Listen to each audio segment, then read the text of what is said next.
Boa. É isso. Então, segundo o cronograma que eu tinha postado para vocês antes das aulas começarem, hoje seria a nossa aula de período joanino. Ou seja, a gente está um pouquinho adiantado com a matéria. E eu falei também que aquele cronograma era uma previsão, que a gente eventualmente ia sair um pouco dele. Aí, como a gente está adiantado, eu vou. Hoje eu vou fazer umas questões aqui com vocês sobre o primeiro reinado e sobre período joanino também. Coloquei algumas e vou tentar dar uma relembrada com vocês, além de tirar eventuais dúvidas. Até agora eu vou tentar ir fazendo isso no decorrer das aulas, para sempre tentar voltar um pouco na matéria para ficar um pouco mais fresco para vocês. E além disso, sobre listas de exercício, eu estou um pouco enrolado nesse quesito. Hoje, inclusive, eu postei todos os slides que eu usei até agora e porque eu estou meio apertado de tempo com a faculdade, meu período começou semana passada, aí eu vou, assim que der, assim que possível, eu vou procurar algumas listas de exercício bacana e vou postar para vocês. Mas caso vocês já estejam usando outro material e tenham eventuais dúvidas, pode mandar mensagem para mim que eu estou à disposição para tirar as dúvidas. Enfim, e também eu fico com a minha tela aqui no PowerPoint, então eu não vejo o que vocês mandam no chat. Então, como a Maria Cláudia não está presente hoje também, se alguém tiver alguma dúvida durante a apresentação, pode me interromper, pode abrir o microfone, por favor, e fazer qualquer pergunta. É isso. Então,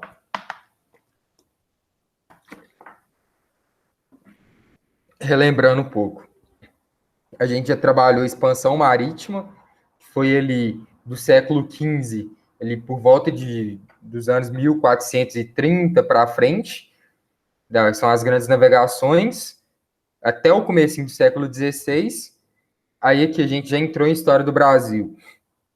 Período pré-colonial, de 1500 a 1530, período colonial, 1531 a 1822, aí a gente tem independência, e aí o Brasil, que era colônia, vira Brasil Império. Na verdade, antes de virar Brasil Império, eu já expliquei para vocês que durante a o Congresso de Berlim, Conferência de Berlim, não sei se eu estou errando o nome, a gente virou Reino Unido.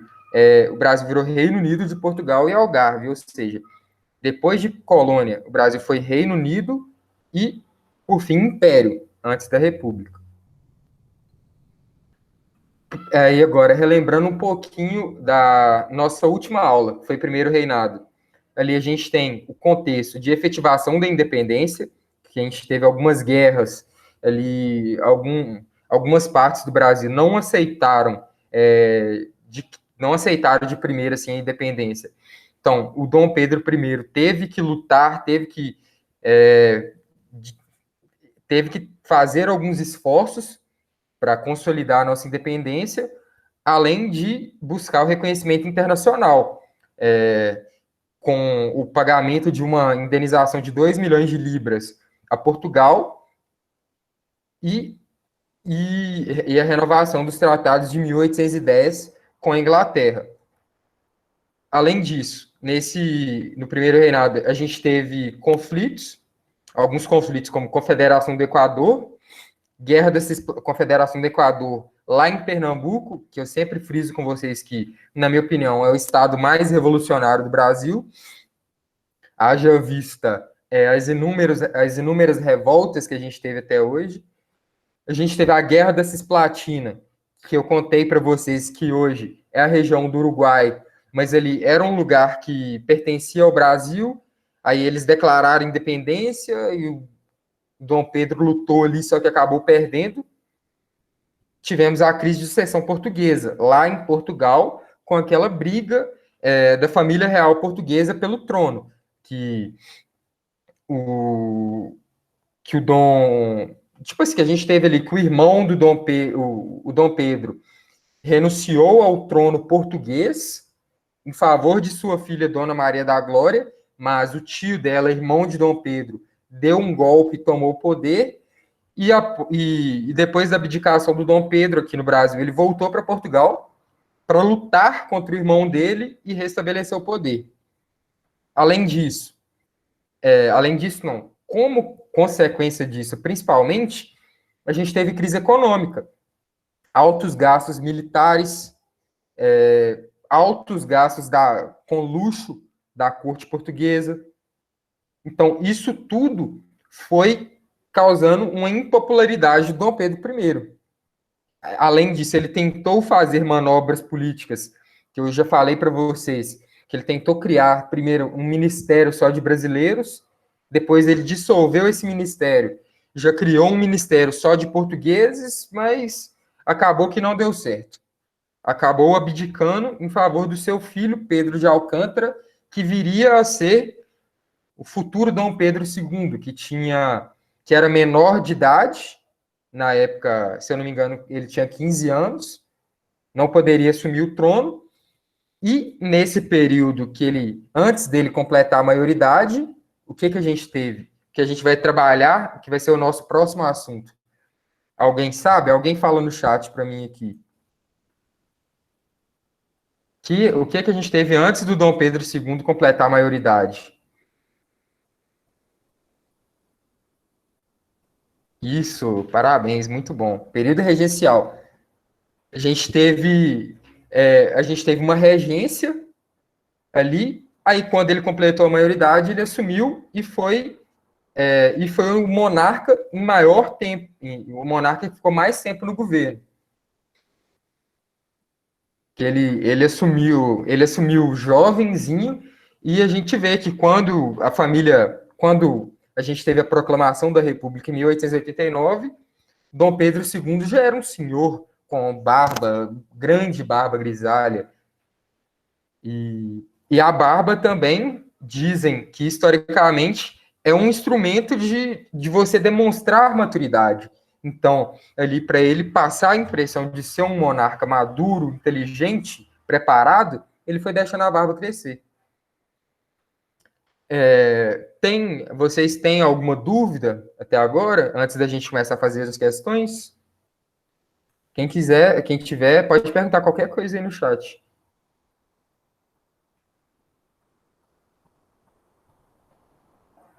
Então, aí a gente vai fazer naquele mesmo esquema.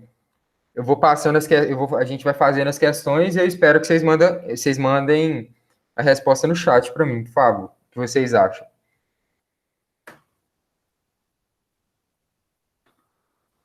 Nossa primeira questão: quais foram as principais características do primeiro reinado? Vou dar alguns minutos para vocês. Espero as respostas no chat.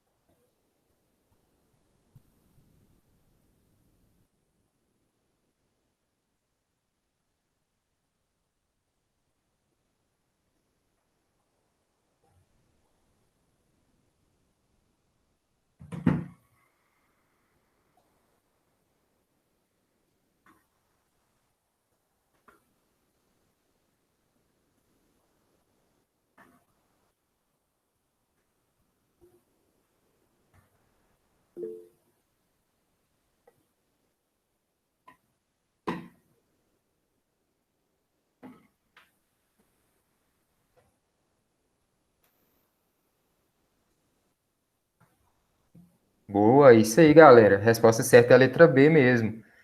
Como característica, a gente teve um governo centralizado, que eu acho que. Eu não posso dar muito spoiler do resto aqui, porque a gente ainda tem questões que vão trabalhar isso. Mas tivemos Confederação do Equador, tivemos Guerra da Cisplatina, abdicação de Dom Pedro I e um governo extremamente centralizado. Aí, logo no começo ali do primeiro reinado, a gente teve uma Assembleia Constituinte. Qual é o objetivo de uma Assembleia Constituinte? Essa tá fácil.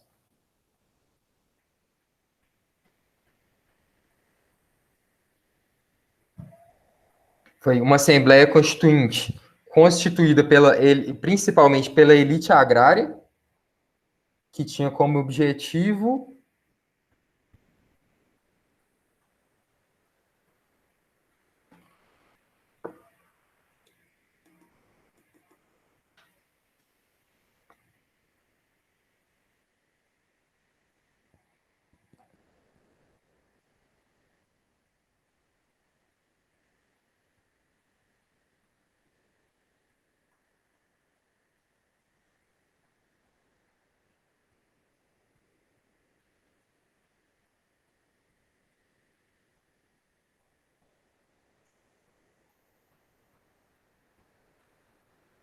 Boa, exatamente isso. Elaborar uma nova Constituição, que a gente sabe que o que aconteceu com essa primeira tentativa de Constituição.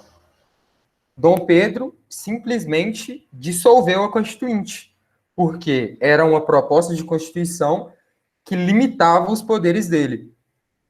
Ele dissolveu no episódio que eu já contei para vocês, que ficou conhecido como a Noite da Agonia, em 1823. E a nossa primeira Constituição foi outorgada em qual ano? Lembrando que esse termo é muito importante, porque a gente tem constituições, a gente teve no Brasil constituições promulgadas e constituições outorgadas. Não sei se vocês lembram a diferença, mas outorgar é sinônimo para impor. Ou seja, ali, como a primeira questão já falou de um governo centralizado, a gente já faz essa ligação que foi um governo que impôs uma Constituição. Um governo que impõe a Constituição é uma atitude extremamente antidemocrática, é uma atitude extremamente autoritária, centralizada. Como a gente falou muito dela no nosso aulão de sábado. Quem, quem veio, com certeza, exatamente. Muito bom. 1824, nossa primeira Constituição. E essa Constituição de 1824, quais eram os 4 poderes contidos nela?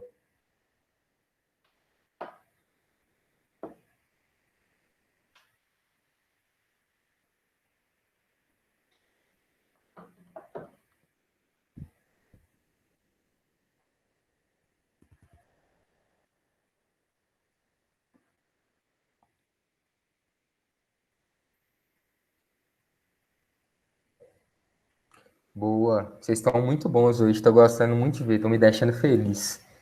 Exatamente, a gente não, a gente tinha os 3 poderes ali, legislativo, executivo e judiciário, mas a gente tinha o poder moderador, que eu falei que eu não poderia dar spoiler, mas é uma característica de um governo centralizado. Como eu acabei não colocando nenhuma imagem aqui nessa apresentação, mas a gente tem ali na representação do primeiro reinado, da primeira Constituição, a gente tem os 3 poderes ali. O executivo, que era composto pelo Conselho de Ministros, o legislativo, que era um tribunal, não, o judiciário, que era um tribunal, e a gente tinha o legislativo também, que era o Senado. E o poder moderador tinha um poder sobre esses outros 3. Ou seja, é meio errado falar isso, mas o Dom Pedro I tinha quase que poderes ilimitados. Claro que ele não podia fazer tudo o que ele quisesse, mas ele tinha um extremo controle sobre a burocracia, que ele mesmo outorgou. Então vamos lá. Um evento extremamente importante que ocorreu no dia 15 de março de 1831. Foi quando Dom Pedro fez aquela viagem, fazendo uma contextualização para vocês. Já ali no final do primeiro reinado, como eu já falei para vocês, que acabou em 1831, vocês já podem ver ali que estava no final do primeiro reinado, que o Bonifácio Andrada aconselhou o Dom Pedro a fazer uma viagem pelo Brasil para tentar ali fazer articulações políticas e conseguir apoio, ele chegou em Vila Rica, nossa atual Ouro Preto, que é a cidade para a qual eu vou semana que vem, no feriado. Ele chegou ali, foi recebido com panos pretos nas janelas, foi recebido em clima de luto, em clima de velório. Ou seja, a população não estava contente com o governo dele. Saindo de lá, cabisbaixo, triste, solitário com sua comitiva, chegando no Rio de Janeiro, o que acontece? Portugueses estavam esperando ele com a festa, porém brasileiros ficaram revoltados com isso e jogaram pedras e garrafas nos apoiadores do imperador. Esse episódio ficou conhecido como Noite das Garrafadas. Muito bem, é isso. Aí, agora, outra questão sobre esse mesmo evento. Como eu acabei de contar para vocês, chegou em Minas Gerais, foi recebido com grande frieza. Seus partidários prepararam uma grande série de manifestações a favor do imperador no Rio de Janeiro, armando fogueiras e luminárias na cidade. Contudo, na noite do dia 11 de março, tiveram início os conflitos que ficaram conhecidos como a Noite das Garrafadas, durante os quais os brasileiros apagavam as fogueiras portuguesas e atacavam as casas iluminadas, sendo respondidos com cacos de garrafas jogadas das janelas. Os anos finais do primeiro reinado se caracterizaram pelo aumento da tensão política. Nesse sentido, a análise dos episódios descritos em Minas Gerais e no Rio de Janeiro revela. Essa é uma questão do Enem, de 2012.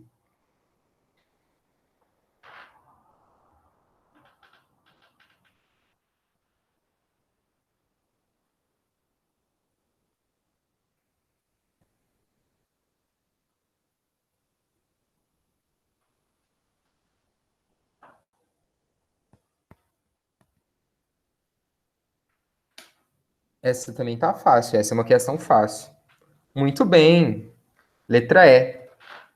Questionamentos ao autoritarismo.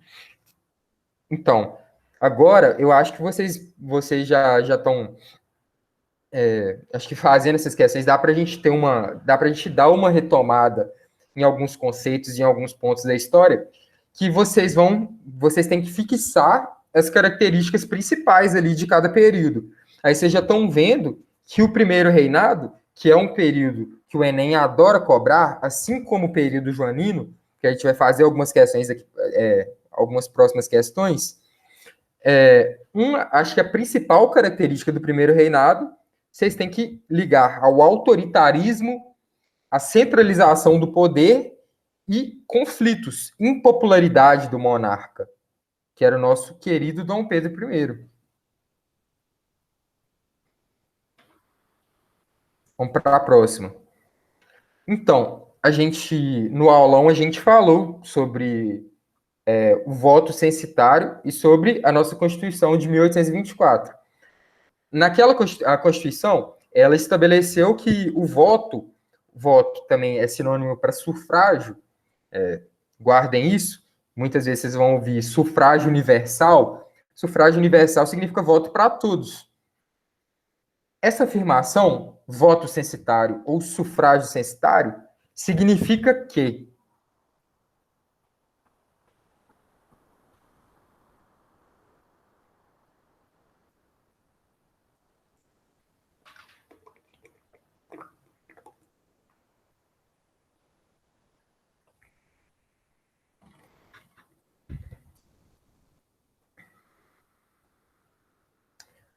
isso, muito bom.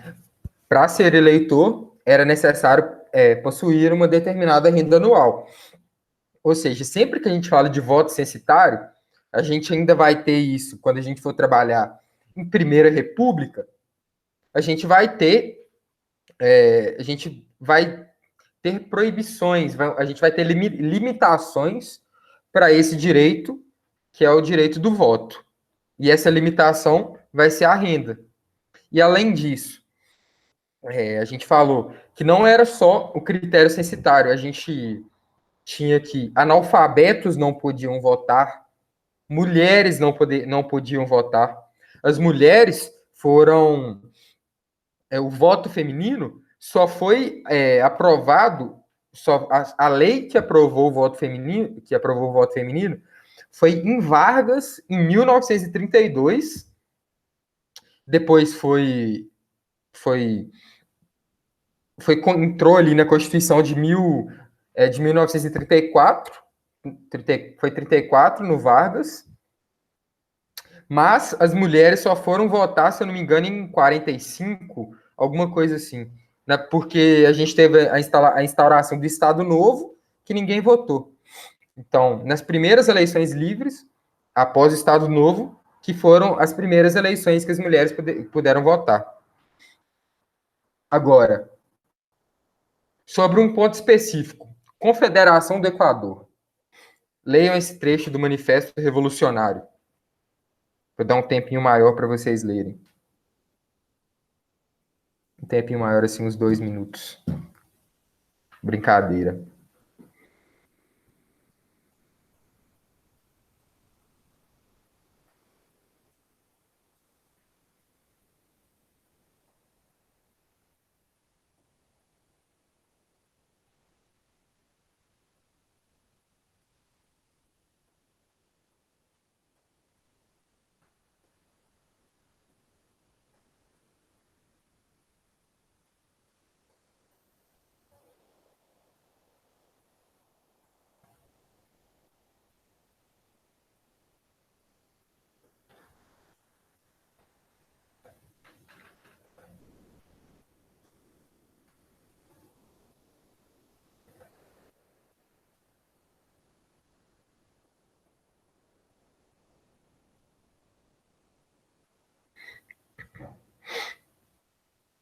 Então, aqui a gente tem o texto, olha o comando da questão.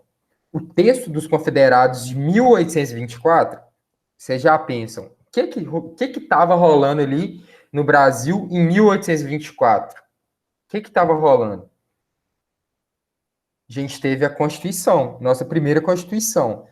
Quais as características do período ali do primeiro reinado e quais as características da Constituição?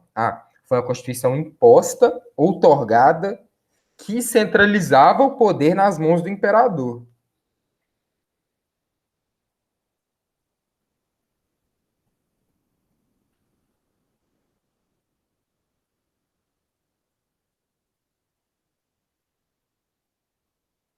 Aí eles já falam aqui no texto: acaso pensará esse estrangeiro ingrato e sem costumes que tem algum direito à coroa por descender da casa de Bragança na Europa, de quem já somos independentes de fato e de direito? Não há delírio igual. Ou seja, os caras aí estavam bolados com a centralização do Dom Pedro. Não, esse cara não tem direito nenhum, não. Quem que esse cara tá achando que ele é? Agora eu quero saber a resposta de vocês. Hum,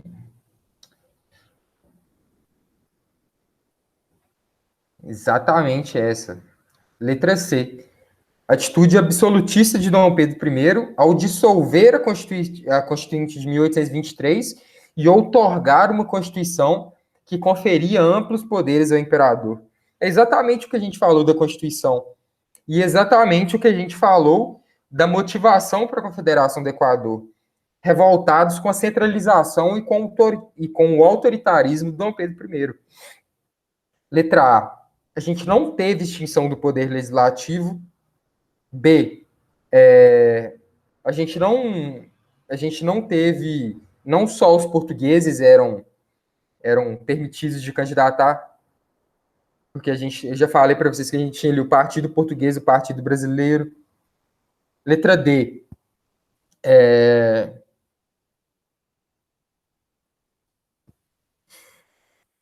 Não, eles não. Ele está falando que revela um momento de insatisfação política contra a liberalização do sistema de mão de obra. Não, eles não estavam. Era exatamente ao contrário de liberalização. O que ocorria no primeiro reinado era autoritarismo, não era liberalização. E a letra E não tinha nada a ver com açúcar. Não tinha mais monopólio português e aumento dos tributos pode ser que até tinha. Mas o monopólio português a gente sabe que acabou com o fim do pacto colonial. Agora, uma questão sobre período joanino, que é um período que o Enem adora cobrar também. Então, em 1º de abril de 1808, durante a regência de Dom João, o alvará de 1785 foi revogado, o que permitiu a liberação e o estabelecimento de indústrias e manufaturas no Brasil. Apesar disso, na prática, essa providência não alcançou seus objetivos de capacitar o país para desenvolver suas indústrias. Por quê? Eu já contei isso para vocês também. Vamos lá, aguardando a resposta de vocês.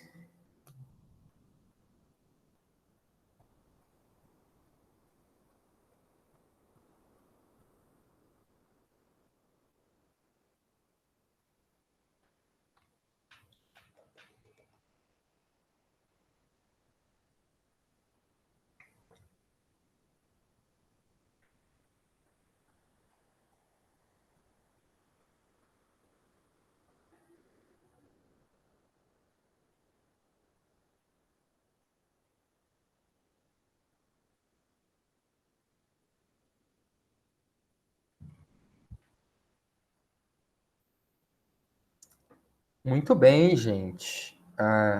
Muito bem, Mili. Só ela que respondeu até agora. Sabrina também.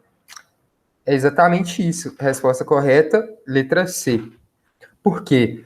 Ali, eu já falei para vocês que ele cancelou o alvará que proibia o estabelecimento de indústrias no Brasil, porém, com os tratados de 1810, a gente sabe que a Inglaterra levou absurdas vantagens comerciais em relação até mesmo a Portugal, que o imposto para importação de produtos ingleses era menor do que para importação de produtos portugueses.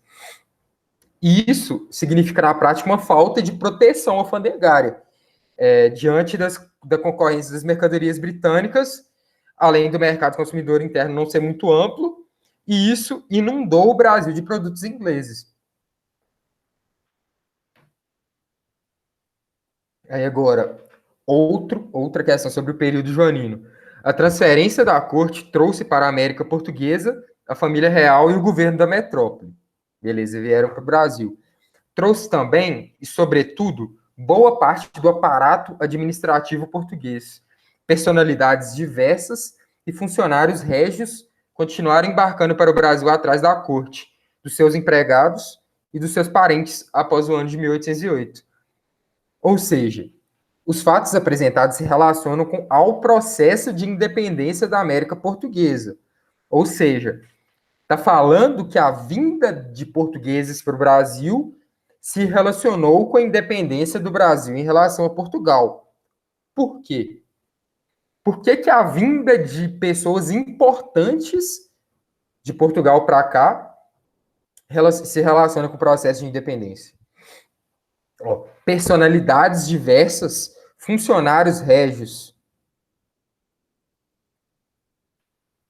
Vamos lá, que essa não está difícil, não.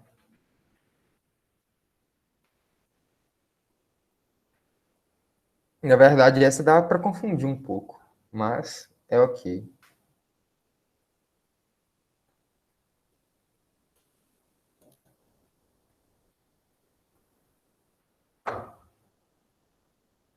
Olha, estamos tendo divergência de resposta aí. Mais alguém?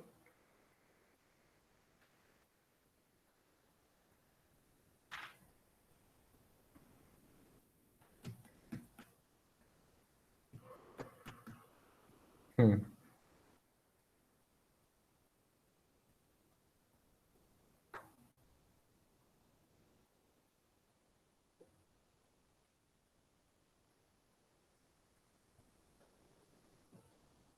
Então, olha, pensem. Boa. Na dúvida, você foi certo. Parabéns, Grazi. Então, a gente teve ali, ou seja, o que aconteceu o processo de independência da América Portuguesa? Não foi um processo, eu já falei para vocês que o processo de independência não foi um processo que envolveu o apoio popular, foi um processo que foi elitista, que foi um processo foi uma independência foi conservadora e elitista, que partiu simplesmente da alta cúpula ali do governo. Foi Dom Pedro I, indignado ali com as imposições da metrópole, declarou a independência, ou seja, incentivado o clamor popular por liberdade, a independência não se deu por clamor popular, se deu pela vontade do Dom Pedro. A grande parte da população ficou à margem desse processo. Provocado o movimento separatista das províncias, a independência não teve a ver com movimentos separatistas. Obtido o apoio do grupo constitucionalista português, não faz sentido. Motivadas revoltas escravas? Não. A gente nem tem ainda, aí a gente não abordou revoltas escravas.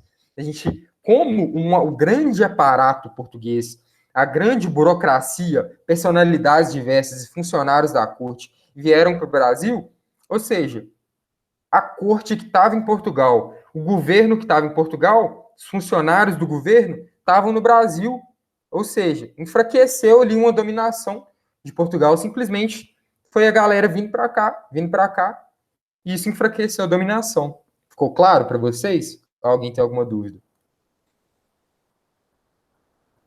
Vamos passar para a próxima para a gente tentar terminar aqui no tempo. Em 1806, o imperador Napoleão Bonaparte anunciou o bloqueio continental à Inglaterra, estabelecendo que nenhum país europeu poderia comercializar com os ingleses. O rei de Portugal, pressionado pela onda liberal da Revolução Francesa e apoiado pela Inglaterra, fugiu para a colônia portuguesa na América.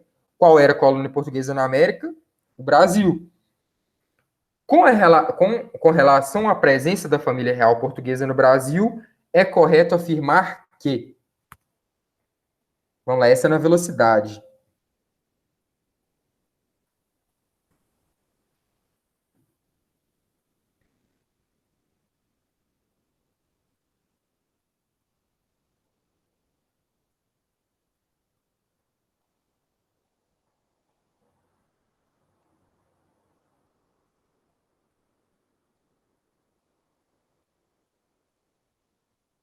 Ó, a gente não tratou de Revolução Farroupilha ainda.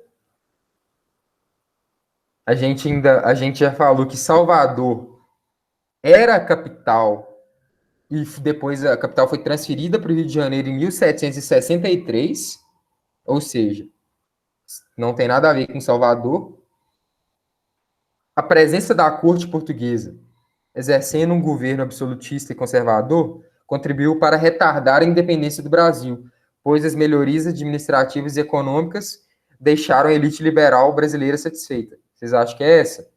Ou, chegando ao Brasil, Dom João VI tratou logo de cumprir o prometido aos ingleses e decretou a abertura dos portos em 1808 para as nações amigas comercializarem diretamente com a colônia. Ou, em 1821, os franceses foram expulsos de Portugal e Dom João foi chamado para assumir o trono português, mas ele preferiu ficar no Brasil. Esse fato ficou conhecido como Dia do Fico.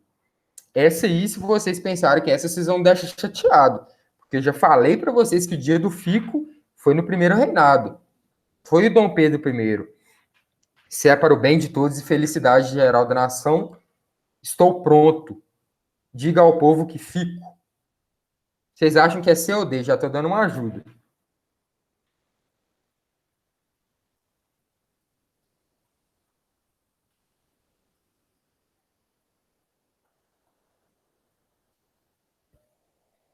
Vamos lá, rapidinho.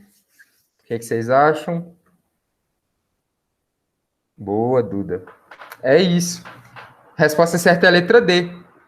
Ele já cumpriu o acordo, abriu os portos em 1808 para as nações amigas, e a gente teve em 1810 ali os tratados também, que favoreceram muito a Inglaterra. Por que não é a letra C? a presença da corte não contribuiu para retardar a independência do Brasil. Porque se a gente pensar bem, é exatamente o contrário ali. A presença da corte, quando a corte vem para o Brasil, a gente tem o Brasil tem uma importância maior. O Brasil não é só mais uma colônia. Então, ali, esse processo contribui para acelerar a independência do Brasil. E pode ser que a elite liberal brasileira ficou satisfeita, mas, como a gente já viu, quem quis a independência do Brasil foi a elite. Então, isso não é muito bem verdade. Claro que no primeiro reinado, ricos ficaram mais ricos, pobres ficaram mais pobres, mas isso não quer dizer que a elite ficou satisfeita, sendo uma colônia de Portugal. Porque, pensando nas perspectivas do liberalismo, não faz sentido você gostar de ser uma colônia. Você quer independência, você não quer ter um monopólio comercial com a sua metrópole. Então, isso não faz muito sentido. Então, a aula de hoje. Deixa eu parar de gravar. Alguém tem alguma dúvida?